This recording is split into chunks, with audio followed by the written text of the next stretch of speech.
MD মিম আপনাকে যুক্ত করেছে, আপনি শুরু করুন। হ্যাঁ, ভাই আমাকে শোনা যাচ্ছে? শোনা যাচ্ছে। ভালো আছেন ভাই? জি ভাই, ভালো আছি, বলুন। আসলে লাস্ট ১ বছর থেকে আপনাদের ভিডিও আমি দেখছি। তো আসিফ ভাই তো চলে গেল। তো আসিফ ভাইকে আসলে আমার সরি বলা উচিত। যে আপনাদেরকে না জেনে না বুঝে আসলে আমি নিজেও অনেক সময় গালিগালাজ করেছি। সেটা মানে লাইভে এসে না বা কমেন্টেও না, এমনি মনে মনে। যে আপনারা কি বলেন? আমার নবী সম্পর্কে আমরা জানতাম যে সে কত ভালো মানুষ। সে সারা জীবন মানুষের উপকার করে আসছে। কিন্তু যখন আপনারা এই যে দাসের কথাটা তুললেন, তো আমি একদিন কৌতূহলবশত আমি মনে হলো যে একটা দাসের কথা বলছে। আমি তো কোনোদিন শুনিনি। আমি তো শুনেছি নবীজি ৪ টা বিয়ে করেছেন। যার কারণে আমাদেরও খরচ আছে। তো আমি গুগলে কৌতূহলবশত সার্চ দিচ্ছি যে আচ্ছা আমাদের নবীজি কয়টা বিয়ে করেছেন? তো গুগল ওখানে রেজাল্ট দিল ১৩ টা। তো ১৩ টা কি? ১১ টা পত্নী, ২ টা উপপত্নী। তা আমি বলছি যে ১১ টা পত্নী মানে তো বউ। এটা তো বউ বুঝাচ্ছে। উপপত্নী আবার কি? এই উপপত্নী যখন আমি খুঁজতে গেলাম, তখন আমি আমার মানে আকাশটা এমন হলো যে আমার মাথাতেই ভেঙে পড়ল। উপপত্নী মানে হচ্ছে দাসী বোঝানো হয়েছে এবং দাসী মানে যাকে বিয়ে ব্যতীত মানে যার সাথে সবকিছুই করা যায়। এই জিনিসটা যখন আমার মানে আমি যখন পড়লাম, আপনারা যখন এই হাদিস গুলো থেকে বের করে দেখালেন, আমি মানে ভুলাক্ষরও ভাই বিশ্বাস করেন আমি মানে আমি স্বপ্নেও ভাবিনি যে আমার হাদিসে এগুলো লিখা আছে। এবং আমি যতটুকু আপনাদের ওই যে সংশয়বাক্রম আছে সেখানেও একবার ঢুকেছিলাম আমি। তো যতটুকু যখন ওখানে দেখলাম আমি তখন আবার গুগলে যে সার্চ দিলাম যে আসলে এটা এটাই কিনা। তো ওই জামানাতে আমি যতটুকু বুঝলাম যে ওই জামানাতে এগুলোকে না অনেক হচ্ছে প্রাউড হিসাবে দেখানো হয়। যে একটা এলাকাতে আমি গেলাম, যে আক্রমণ চালালাম, সবাইকে মেরে ফেললাম, মেয়েদেরকে উঠাই দিলাম। দেখো আমি কত ভালো কাজ করলাম। যার কারণে ওই জামানাতে এগুলো কেউ কোনো প্রতিবাদ কেউই মনে করে। তো আমার ২-৩ টা প্রশ্ন আছে আপনার কাছে। সেটা হচ্ছে যে আমরা তো দাসী সম্পর্কে তো শুনলাম। তো দাসী কি সবসময় কি মানে বিধর্মী মেয়েদেরকে করা হতো? মানে মুসলিম মেয়েদের কি দাসী করা হতো কখনো? মুসলিমের দাসী হইতে পারতো, ধরেন বিধর্মী কোনো মেয়েকে দাসী বানিয়ে নিয়ে আসছে, পরে মুসলমান হয়ে গেছে, এরকম মুসলিম দাসী থাকতে পারতো, বাট দাসী বানানো হয়তো মুসলিমদেরকেই। তো এই যে নবী যে এই কাজগুলো কেউ করতো, তো ওর হচ্ছে মেয়ে ফাতেমা। আমি মানে শুনেছিলাম মানে হুজুরদের কাছে যে তার চেহারা নাকি দুনিয়াতে মাত্র ৪ জন পুরুষ দেখছে। সেটা হচ্ছে তার বাবা, ওর স্বামী মানে আলী আর ওর ২ ছেলে। এছাড়া নাকি তার চেহারা জীবনে কোনো পুরুষ নাকি দেখে। তো এই যে ফাতেমা তার তো মেয়ে, সে তো আমি শুনেছিলাম যে সে নাকি খুব উত্তম চরিত্রের ছিল। সে এগুলা জানতো না যে অন্য এটা তার কাছে খারাপ লাগতো না যে আমিও তো একটা মেয়ে। তো আমার মতনই অন্য ধর্মের মেয়েদেরকে এভাবে তাদের বাপ মাকে মায়ের এভাবে আমারই বাপ আমারই সবাই যারা আছে তারা এভাবে ভোগ করছে। এগুলো ওর কাছে খারাপ লাগতো, কিছু বলতো না। হয়তোবা খারাপ লাগতো, হয়তোবা তারা ওই জামানার লোক ছিল, তারা মনে করতো এটাই ট্রেডিশন, এইভাবেই কাজ, এছাড়া আর কোনো উপায় নেই, বা এইটাই আল্লাহর দেখানো রাস্তা, এটাতে কোনো মন খারাপ করার কোনো ইয়ে নেই, এইভাবেই করতে হবে। দুইটাই কিন্তু হইতে পারে।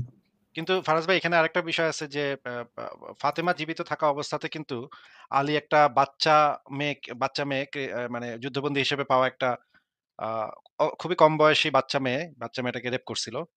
আ সেটা কিন্তু ফাতেমা জীবিত থাকার মানে সময়। যার এখনো ঋতুচক্র শুরু হয় নাই। হ্যাঁ, যার এখনো ইয়া শুরু হয়নি। এরকম একটা বাচ্চা মেয়ে ধরা পড়ছিল আ মুসলিম সৈন্যদের হাতে। ওই মেয়েটাকে আলী গিয়ে আ ইয়া করে আসছিল, রেপ করে আসছিল।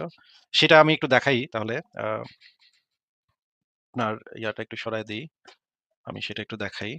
১ম এ আমরা একটু দেখে নেই যে এই আলী যে ফাতেমার যে স্বামী আলীর আ স্বভাব চরিত্র সম্পর্কে আমরা একটু জেনে নেই আগে। তারপরে আমরা দেখব এই জিনিসটা।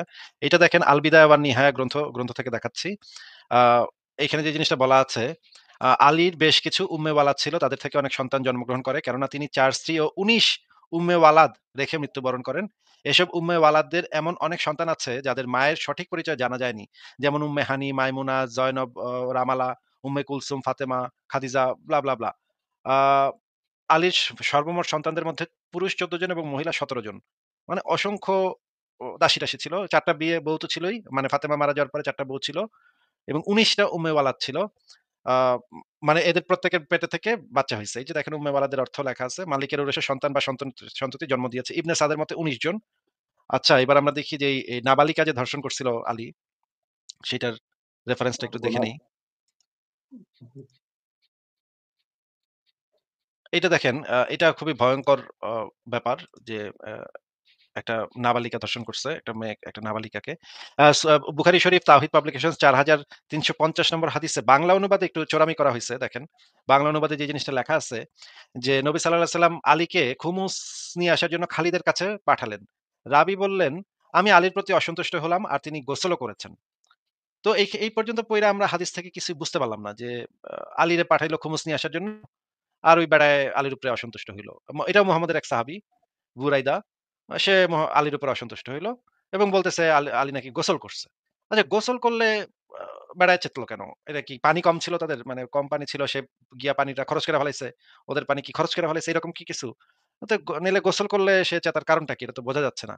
দেখেন এরপরে বর্ণনা আছে। পরে বর্ণনাতে বোঝা যাচ্ছে না যে আসলে ঘটনাটা কি? কেন চেতলো বেড়ায়? অসন্তুষ্ট কেন হইল? এটার ইংরেজি ভার্শনে আবার পরিষ্কারভাবে বলে দেওয়া আছে। Ali had taken a bath after a sexual act with a slave girl from the Khumus. মানে ওই মেয়েদেরকে ভাগ বাটোয়ারা করা হয় নাই তখনও। মেয়েদেরকে খালি ধইরা রাখছে। সেই ধইরা রাখার মধ্যেই আলী গিয়া ওই একটা মেয়েরে নিয়া কইরা ফেলাইছে।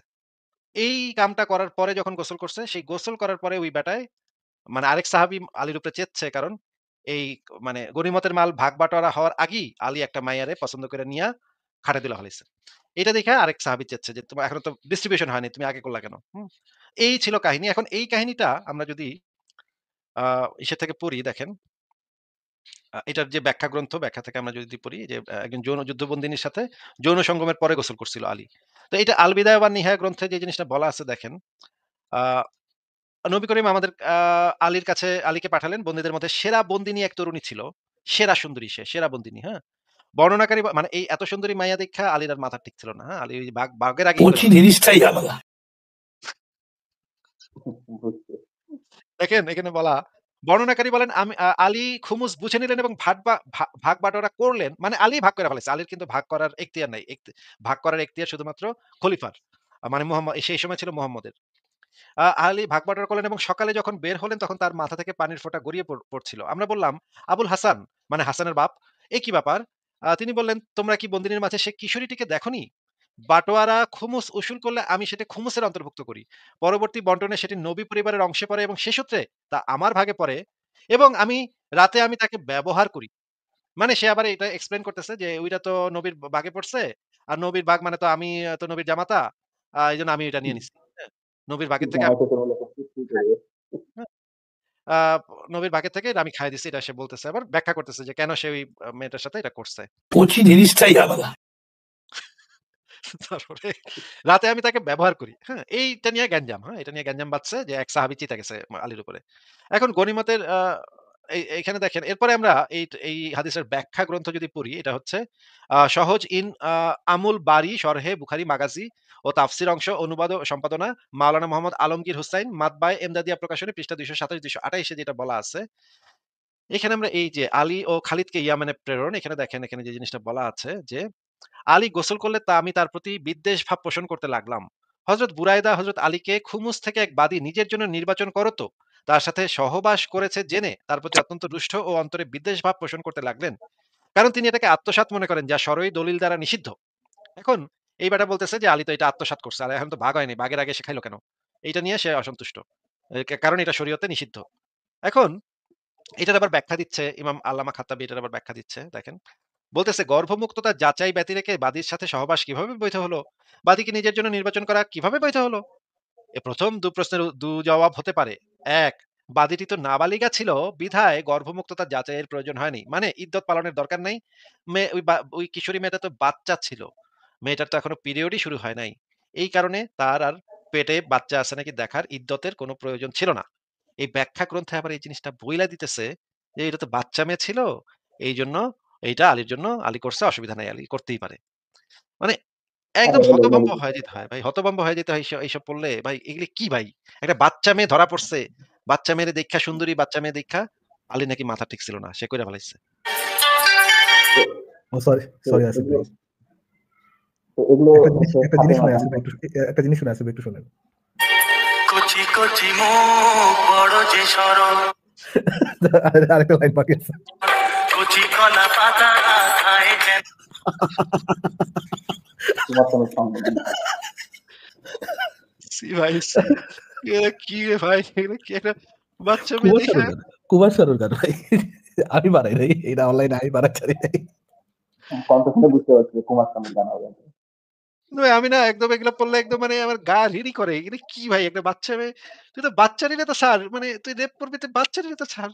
বাচ্চাটিও ছাড়ে না ভাই। এগুলি কি কি পরিমাণ অমানুষের বাচ্চা এগুলা। মানে তো কত ভাই বড় ফাতেমা এগুলো জানতো না ফাতেমা? ফাতেমা অবশ্যই জানতো। এগুলো নিয়ে নিশ্চয়ই কথাবার্তা হইছে। ফাতেমা নিশ্চয়ই জানতো। কিছু বলেনি মানে এরকম কোনো হাদিস আছে কি যে বলেছে বা নারাজ হয়েছে বা বাচ্চাদের কমপ্লেইন করছে যে দেখো তোমার জামাই এগুলো করছে? না ভাই আমি তো এগুলো বলতে পারব না। মানে কি আমি মানে এগুলো প্যাথেটিক ব্যাপার-স্যাপার। আর কিছু বলব না। ঠিক আছে এমডি মিম ভাই আর কি কিছু বলবেন আপনি? ভাই প্রশ্ন তো মেলাগুলোই ছিল। আমি কথা বলতে যেয়ে আসলে আমি কিছু ভুলে গেছি। তবে ধন্যবাদ আপনাদেরকে যে আপনারা সব আসলে বলে দেন। খালি আমাদের এই জিনিসটা মাথায় রাখেন যে কোচি জিনিসটাই আলাদা। হ্যাঁ, ঠিকই বলছেন। মানে ঠিক আছে। আপনাদেরকে আসলে একটু কথা বলে নিই ২ মিনিট। আপনাদেরকে আসলে ধন্যবাদ ভাই যে আপনারা আসলে আমাদের অনেকজনের চোখ খুলে দিয়েছেন। আমিও মানে অন্ধবিশ্বাসী ছিলাম যে এত কিছু মানে জানতাম না। আপনাদের ভিডিও দেখে এগুলো জানতে পারছি। তো আমি মানে হচ্ছে আপনারা হয়তোবা চেষ্টা করছেন বাট আপনাদেরকে একটা অনুরোধ করব সেটা হচ্ছে যে আ একদিন ডিবেট করেন বড় কোনো আলেমের সাথে। যাতে এটা মানে আরো ভালোভাবে ছড়ায়। যে এত মানুষের যেমন দেখেন আমাদের দেশে কিন্তু অনেক বিখ্যাত আলেম আছে। আপনারা হয়তো চেষ্টা করছেন। একবার শুনছিলাম আসিফ ভাই বলছিল যে আহমদুল্লাহ মনে হয় আসার কথা ছিল কিন্তু পরবর্তীতে মনে হয় বাদ দিয়ে দিছে। কি কারণে জানি না। এরকম একজন বড় কোনো আলেম মানে একটা ডিবেট করেন ভাই। যে এমন বাঁশটা একটু দিয়েন সবাই দেখতে পারে। মানে চোখ কান দুটো একটু খুলে দিয়েন ভাই। অনেক কাজ করছেন আপনারা। আপনাদের ভিডিও দেখে অনেক কিছু জানতে পারছি। ঠিক আছে। কিন্তু এটা আমাদের হাতে না ভাই। আমরা চেষ্টা করেছি। কিন্তু আমাদের নাম শুনলে কোন আলেম আসার মতো করতে চায় না, আসতে চায় না। এখানে কি করব? আমরা তো আর পায়ে ধরে আনতে পারব না ভাই। তো আমরা হ্যাঁ, বলছি তাও অনেক, ঠিক। অনেকবার বলা হয়েছে, অনেক অনুরোধও করা হয়েছে এবং এই শর্ত আমরা মেনে নিছি যে নবীরে কোন গালি দিব না, আল্লাহরেও গালি দিব না। এই শর্ত মেনে নিছি। তারপরেও আসবে না ভাই। কি করব এখন? আপনাদের এখানে একজন বড় ইউটিউবারও মনে হয় আসছিল সম্ভবত। জর্জ ভাই মনে হয় আসছিল। আ তো আমি উনারই মডারেটর। তো উনি কে উনার সাথে আসছিল? আমার প্রায় কথা হয়। কে আসছিল? এই যে হ্যালো ইউএসএ এর জজ ভাই। Hello USA YouTube channel. আচ্ছা, আচ্ছা। হ্যাঁ, হ্যাঁ। হ্যালো ইউএসএ আসছিল। হ্যাঁ। আসছিলেন। তো আমি উনার মডারেটর। আমি মানে ১ম যখন উনি আমাকে বলে আপনি উনার কি? কথাটা মডারেটর তার চ্যানেলে। আপনি উনার মডারেটর? চ্যানেলের মানে জি। মানে উনার তো চ্যানেলের মডারেটর মনে হয়। জি, জি। তো তো উনার সাথে প্রায় কথা হয় আমার। তো হচ্ছে যে উনি আমাকে ১ম এ বলছিল কথা। আমি কতটা বিশ্বাস করি। পরবর্তীতে একদিন কৌতূহলবশত যে দেখি আপনাদের ভিডিওগুলো আসলে কি বলছেন আপনারা। আমি এতটুকু বুঝলাম আচ্ছা যে উনি কি আপনারা আপনার মুখে হয়তোবা স্বীকার করছিল যে উনি আসছিলেন আমাদের কাছে এটা কি উনি নিজের মুখে স্বীকার করছিলেন? নিজের মুখে স্বীকার করেন। আপনাদের ভিডিও দেখতে ওই ভিডিওটা আমার চোখের সামনে পড়ে গেল এবং থাম্বনেইলে উনার ছবি দেওয়া ছিল। তখন আমি লিঙ্কটা ওকে পাঠিয়ে বললাম যে, "জজ ভাই আপনি কি গেছিলেন?" তো বলছে যে, "হ্যাঁ, গেছিলাম। তুমি কোথায়?" আমি বলছি যে, "দেখছি আমার কাছে দেওয়া আছে।" তো বলছে যে, "বেশি দিন কাউকে আবার বলো না।" আমি বলছি, "কাকে বলবো কেন? কাকে আবার বলবো?" মানে উনার বড় মাপের ইউটিউবার তো উনার তো আবার শত্রুর আবার অভাব নেই। বল যেমন একটা শত্রু। তো তো আমি বলছি যে, "কাউকে বলো না।" আমি বলছি যে, "ঠিক আছে ভাই কাকে বলবো?" সমস্যা আপনি নাই। গেছিলেন ভাই তো কেউ শুনে নাই ভাই। মিম ভাই কেউ আচ্ছা, শুনে নাই। Don't worry. আচ্ছা সে যদি আমাকে বলত যে তার পরিচয় প্রকাশ করা যাবে না তাইলে কিন্তু আমি সেটা মানে YouTube থেকে সরায় দিতাম। কিন্তু সে কিন্তু আমাকে এই ধরনের কোন কথা বলে নাই যে সে গোপন রাখতে চায় বিষয়টা। বলেরই বলেরই এর কারণটা হলো যে ওটা বাংলাদেশে থাকে না। ওর তো কোনো সমস্যা নাই। ওটা কি হয়েছে দেখুন। মেসেজ পাঠাইতে পারতো। এই সমস্যা যে প্রাইভেট চ্যাটে মেসেজ করতে পারতো। হ্যাঁ, তো ও বলছে যে, "তুমি আবার করতে না।" আমি বললাম যে, "আমি ভিডিও দেখছি সেটাই দেখছি।" তো ওই ভিডিওটা দেখলাম। আপনারা সবাই ছিলেন। তো যাই হোক। তো বললাম যখন জজ ভাই বলছে যে এগুলা ব্যাপার। আমি বললাম যে, "ভাই কি করব এখন? এখন সারা জীবন তো শুনে আসলাম মানে নবী কত ভালো ছিল। নবীর চরিত্র কত উত্তম ছিল। সারা জীবন এটাই শুনে আসছি। আর আজকে নিজ চোখে পড়তে যায় দেখছি যে কত ভালো ছিল।" তো যাই হোক আমার ফ্যামিলিতে এখন মানে আমি ভাই এই যে আপনাদের ভিডিও গুলো দেখার পর থেকে না লাস্ট ৬ মাস থেকে মনে হয় আমি শুক্রবারের নামাজটাও আমার এখন আর পড়তে ইচ্ছা করে না। আমি বাদই দিই বলতে গেলে। তো আমার বাপ বলে যে, "তুই নাস্তিক হয়ে গেছিস, তুই মুরতাদ হয়ে গেছিস। তোর সাথে থাকা উচিত না।" তো আমি বাপকে মানে বলতেও পারি না যে, "তুমি যার সম্পর্কে বলছো, ওর চরিত্র সম্পর্কে একটু পড়ে তো আসো। খালি তো কোরআন শরীফ পড়লা অনুবাদ ছাড়া। আরবি এই যে লেখা আছে ভাই ওটাই পড়ে একজন আসবা।" মূর্খের কমেন্টটা যে হাইলাইট করলেন ভাই, আ মূর্খ তো জানেই না যে কোন ডিম্বাণু বলে কোন কিছু থাকে না। মহিলাদের যে স্পার্ম থাকে এই মূর্খ তো জানে না এই সম্পর্কে। কোন আইডিয়া নেই। ঠিক, ঠিক। ইসলাম অনুসারে মূর্খ। মেয়েদের তো ডিম্বাণু থাকে না। মেয়েদের স্পার্ম থাকে। ঠিক, ঠিক। ইসলাম থাকে। এখন প্রশ্ন বেশ কয়েকটা ছিল কিন্তু আমি ভুলে গেলাম কথা বলতে। তো ঠিক আছে আসিফ ভাই আরেকদিন যোগ্য হলে প্রশ্ন লিখে দিয়ে আসবো সুন্দর করে। আপনার ঠিক সাথে কথা আছে। বলে খুব ভালো লাগলো। ঠিক আছে মিম ভাই আপনি ভালো থাকবেন। আপনার জন্য শুভকামনা রইলো। আর জি, পরে নিশ্চয়ই আবারও কথা হবে। হ্যাঁ, ধন্যবাদ। ঠিক আছে তাহলে বিদায় জানাচ্ছি।